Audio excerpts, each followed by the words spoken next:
right, guys, welcome back. This is Nick, This is Faye. and this is Preogs Over over Coffee. coffee.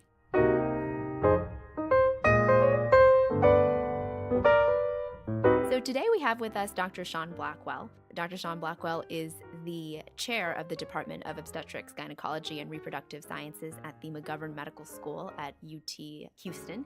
He is also our current president at the Society of Maternal Fetal Medicine. So we are very honored to have you here with us today. Thank you very much, Dr. Blackwell, for being on our podcast. Well, thanks for inviting me. It's a pleasure to be here. Right, Dr. Blackwell, I guess just one thing to get started, it's SMFM meeting time yet again. What are you most excited about, especially in your presidential meeting? My favorite thing is usually the scientific session, which starts on Thursday and Friday and is on Saturday. Everybody has, I think, their own favorite parts.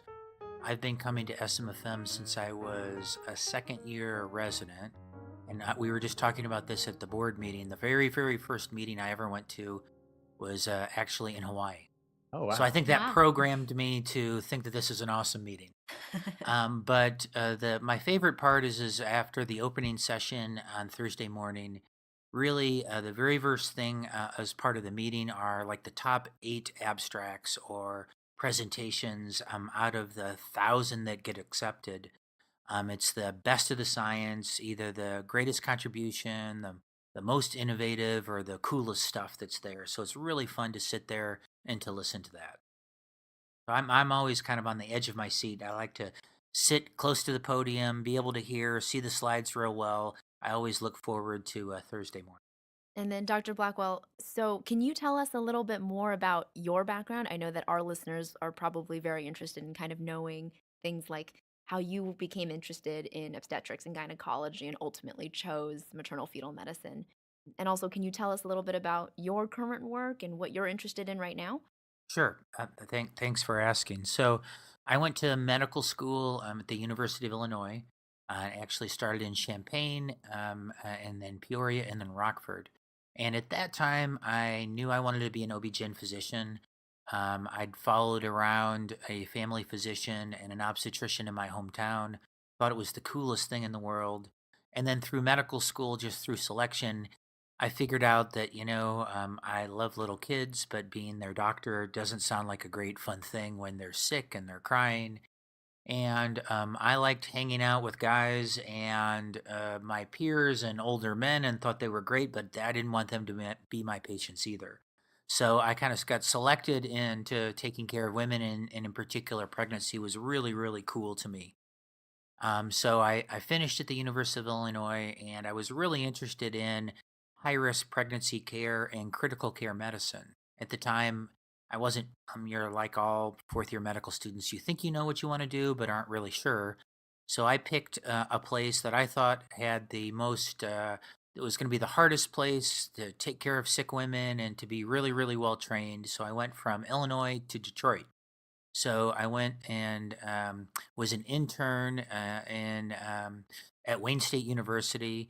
And at that time, I did a bunch of rotations in medicine, in the ICUs, in trauma surgery, and those things. 'Cause I thought critical care OB, taking care of the sickest of the sick moms, was going to be really fun. So I did that for a year and then joined the residency at Wayne. And Wayne, really awesome place. Hutzel Women's Hospital is a dedicated women's hospital in Detroit. They get patients from all across Detroit as well as Michigan, the sickest of the sick place. And it was really a great training there. There were a lot of maternally oriented MFM physicians there, and everybody there first was a clinician. And then second, they were researchers and educators, but everybody there was a really good doctor. So you were probably set up to really want to do maternal fetal medicine if you did your residency there. So I then stayed on at Wayne and did my fellowship and then stayed as faculty. And, that was kind of my home. I was at Hutzel and at Wayne for 14 years. And it was, it was like I said, it's like your academic home. So it was wonderful. And then I got the bug to do something a little bit different. I was a little restless, and there were opportunity changes and things different. After you're in training in a faculty for a while, you think, well, I kind of need to grow up and be on my own a little bit. So I went and joined my fellowship director, who was for my prior fellowship director, who was one of my mentors at William Beaumont Hospital, and did that for a year. And then had another opportunity to jump down to Houston, Texas. And my wife is a maternal fetal medicine physician as well, who was born in the Philippines, grew up in Los Angeles, and really liked the warmth. And we thought of trying something new and different. So we moved to Houston, and I joined the faculty down at UT there, and was primarily involved in the NICHD MFMU network. I was recruited to be the principal investigator there, which is the most awesome, coolest job in the world, because you get to be part of a team that's doing randomized clinical trials or other studies to improve the health of both healthy and complex or high risk moms. So that was super awesome. And then in 2011, circumstances occurred and I became the chair of the department. And your life changes a little bit when you're a chair. You do less hands-on medicine and less hands-on research, and you kind of have a different leadership and administrative life. So hopefully I got that in like 3 minutes or something like that. But and now I spend a portion of my time taking care of patients, a portion with research and education, then a good part of running a department, which is it's okay. So certainly a lot more fun to take care of patients and to teach residents and fellows and students, but it's not too bad. Dr. Blackwell, you're certainly prolific in terms of kind of the things that you've published and the breadth and depth of research that you've contributed to the field. Is there anything that you regard as kind of like the most significant or maybe the most important or the most fun thing that you've done in your career? So thank you. One of everybody that is going to do a lot of research or a lot of academic activity kind of has a strategy. There are some people that say, I'm going to be the expert in one thing, and every single research question or paper is going to be about that thing. Dr. Gilstrap, who's a really famous, well known maternal fetal medicine specialist that was part of Williams Obstetrics and was the chair at UT Houston for years, he was the expert related to umbilical cord blood gases, that's one philosophy.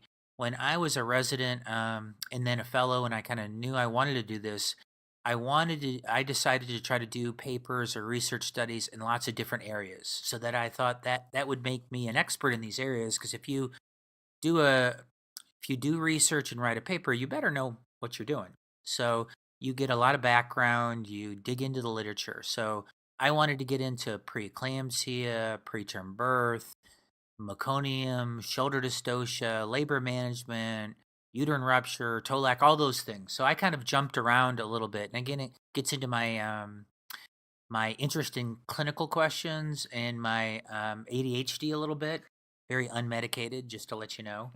But I like to do different things. But I mean, when I look back on the things that I've really, really enjoyed, it's been in those areas that you do something that can touch a patient or that can be used to advance care or how you change things. So that was kind of my philosophy. And Dr. Blackwell, I think our listeners are mostly going to be medical students and residents and fellows who are interested in OBGYN or in MFM. What advice do you have for these people who are in training in terms of, becoming successful, or anything that you feel like you did in your career that was great in terms of helping you get to where you are today? I spend a lot of time talking with students and residents trying to help, because I know there's so much out there. You're kind of like trying to figure it out as you go. A couple of things. One is I encourage people to do something they like. I mean, if you're a physician, and in particular within OB/GYN, you're going to be pretty busy. You're going to work a lot of nights. You're going to work weekends. You're going to have a career, so you better make sure that you enjoy what it is that you're doing. So I encourage people to pick the specialty or the area in such a way that they're going to continuously enjoy it.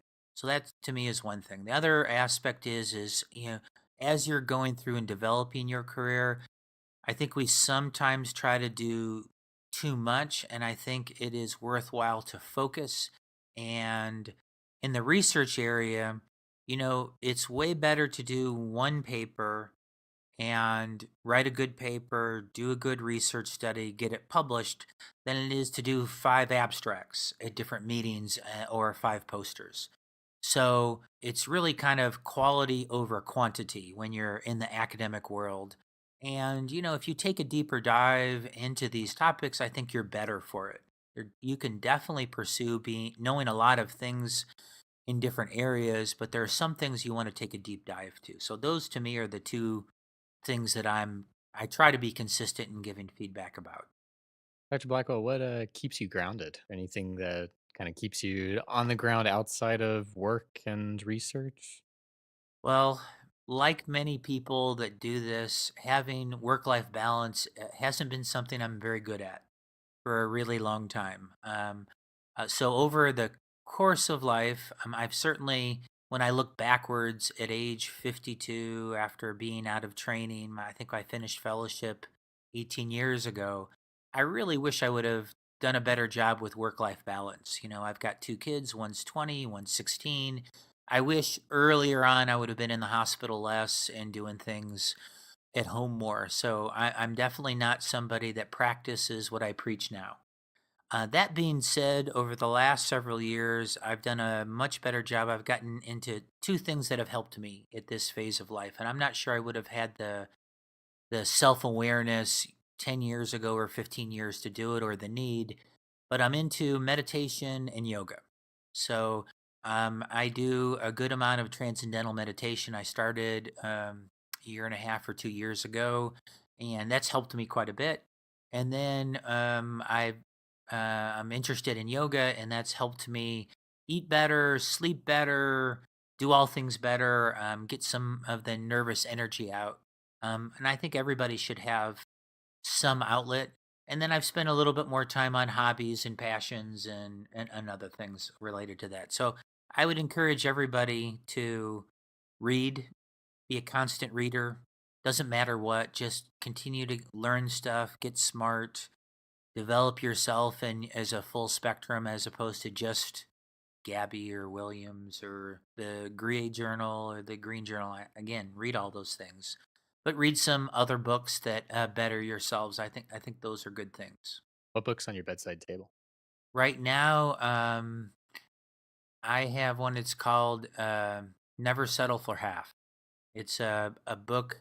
I can't remember the guy's last name, but his first name is Frank, and he was an FBI hostage negotiator. And it's a book about negotiations. And in the world, everything's a negotiation, whether it's with your dogs or your kids or at work. It's how do you communicate back and forth to be in the best circumstance. So I'm reading that one and I'm enjoying it.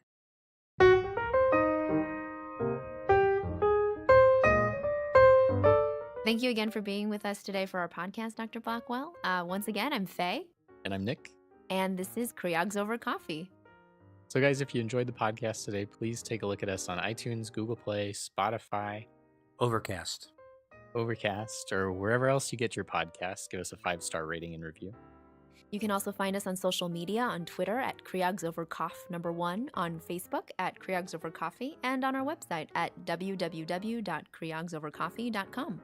If you're not already a subscriber to our Patreon, check us out at www.patreon.com/Kriog'sOverCoffee. Get a shout out on the show or some cool swag. And if you have anything that you would like to hear on the podcast, if you have any corrections for us, or if you just want to come and say hi, you can email us at kriogsovercoffee@gmail.com.